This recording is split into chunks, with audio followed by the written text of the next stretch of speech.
What the heck is... I don't know. Something's wrong with my thingy here. But yesterday I talked about Dr. Tiller, the baby killer. I kind of compared him to an Al-Qaeda terrorist. Yeah, I want to clarify exactly what I mean by that. If you have an Al-Qaeda terrorist trying to kill a bunch of people, right? He's called a terrorist, and he ends up dying because he's blowing himself up. The difference between that terrorist and Dr. Tiller, the baby killer, is he gets to kill over and over again legally, making money all the time. Just building up the gold. So one goes to paradise and one gets rich off of murder. I don't think that's fair. I really don't. I don't really think that's fair. So here comes this guy. And if he had killed the Al-Qaeda terrorist, he's a patriot. If he kills the baby killer, Dr. Tiller, he's a murderer. And why? Because we have a Supreme Court that legislated from the bench an unconstitutional law.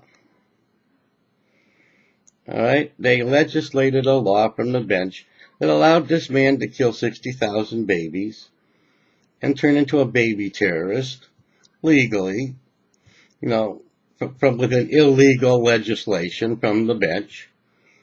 All right? And along comes this guy and kills him. All right. You say, well, that guy's a murderer. Well, I think they're both murderers. All right? I mean, but he's more patriot. The guy that killed Dr. Tiller is kind of like a patriotic murderer because he killed an Al-Qaeda terrorist. That the equivalency is there for me. I mean, I can't escape that. Now, what makes one different than the other? I don't see a difference. So, who's to blame? The Supreme Court. 5 legislative justices or 6 that legislated Roe v. Wade as a law, condoning abortion from the bench.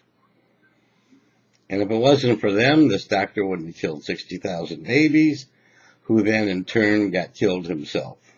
That turned another guy, who could be normally a patriot for killing this kind of terrorist, into a murderer. What a country. Certifiably insane. And I'll see you.